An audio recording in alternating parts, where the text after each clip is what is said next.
Ang topic natin ngayon ay request nating kaibigan na taga-subaybay na si Kisaya. At ang kanyang request ay ang pagkumpara ng Armed Forces of Nigeria at ang Armed Forces of the Philippines. Pero bago tayo magpatuloy, huwag niyong kalimutan pindutin ang subscribe button para lagi kayong updated.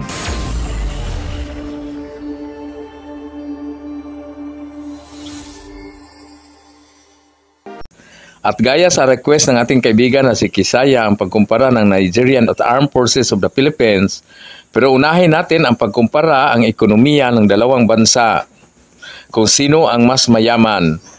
Ang Pilipinas ay mas mayaman na bansa kumpara sa Nigeria at sa iba pang bansa sa Afrika. Sa World GDP o Gross Domestic Products, sa World GDP forecast sa buong mundo, nasa pang 32 rank ang Pilipinas. Mas mayaman pa ang Pilipinas kumpara sa Vietnam na nakakuha lamang ng 33 rank, ang Bangladesh nasa 34, ang Malaysia ay nasa 35, pati na sa Iran mas mayaman pa ang Pilipinas, ang Iran ay nasa 37. Mayaman lang ang Iran sa missiles at sa nuclear weapons. Ang Nigeria ay nasa 57 rank. Ang nominal GDP ay binabasihan nito ang total market value sa lahat ng produkto or goods at mga services na naiproduce sa isang bansa.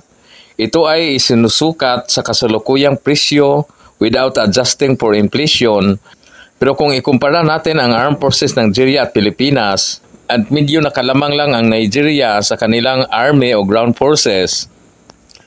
Ang Philippine Military ngayong 2025 ay pang 41 rank sa global5power.com, habang ang Nigeria Military ay nakalagay sa 31 slot.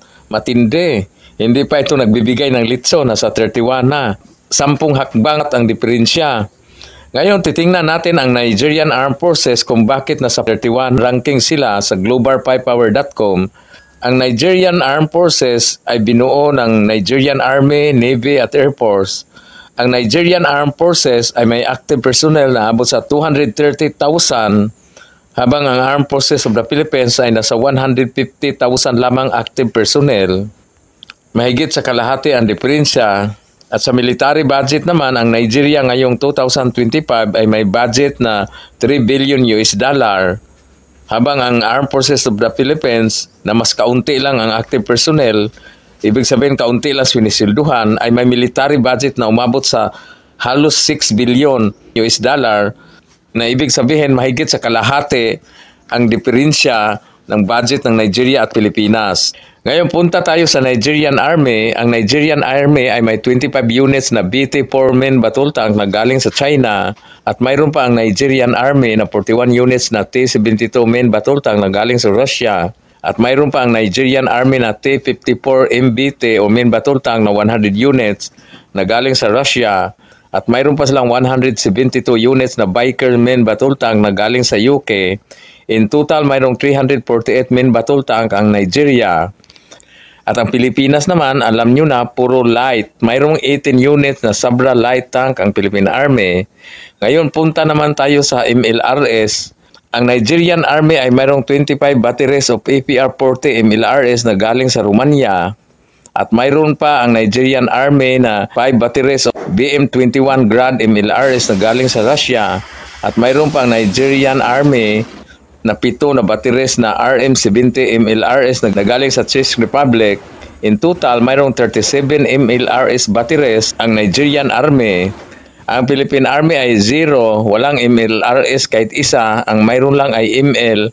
Mga laro yata ito ng kabataan itong ML.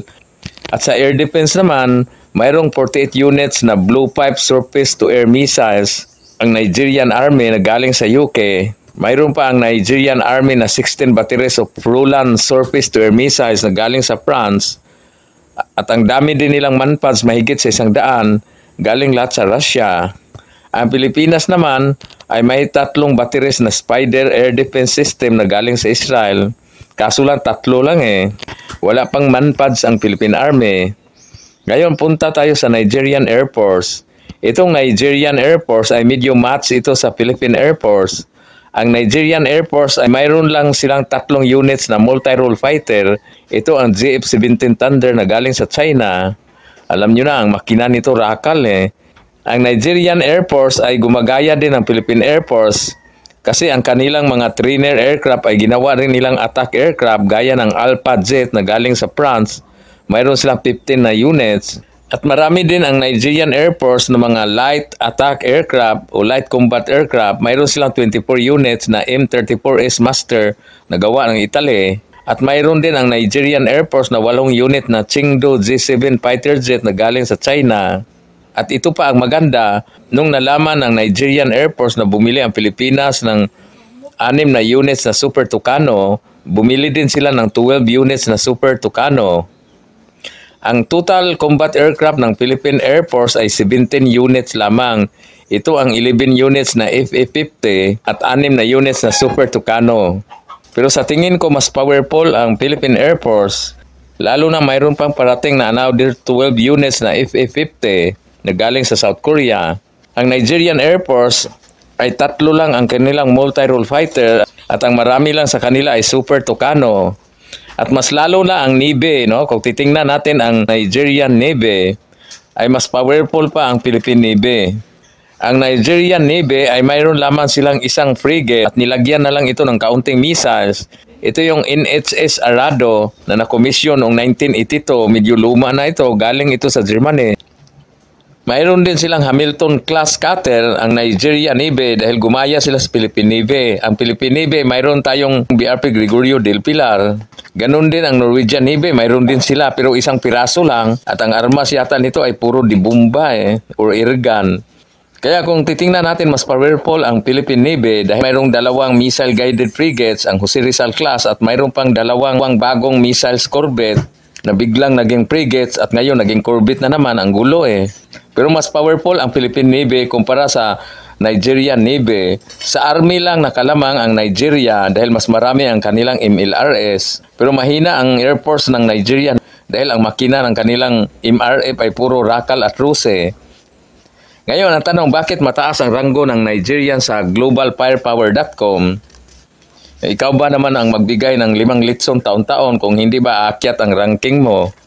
Doon naman sa ballistic missiles na tinanong sa ating kaibigan, kahit ang Pilipinas ay walang ballistic missiles, pero hindi nila alam sa amin sa Bohol ay mayroon ng gumawa ng ballistic missiles.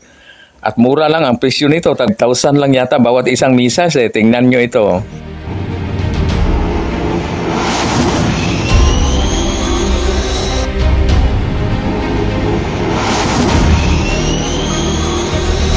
Bago tayo magpaalam, i-shoutout ko muna ang ating mga kaibigan ni Bas Eljan Agayaw at ni Gregek ng Palawan at ni Nuwila Taalala Agosto ng Malaysia, ni Jeremy Pasigan, ni Jeremiah Loyola, ni Gilbert Paway at ni Arnold Lisag. Hanggang sa susunod, maraming salamat.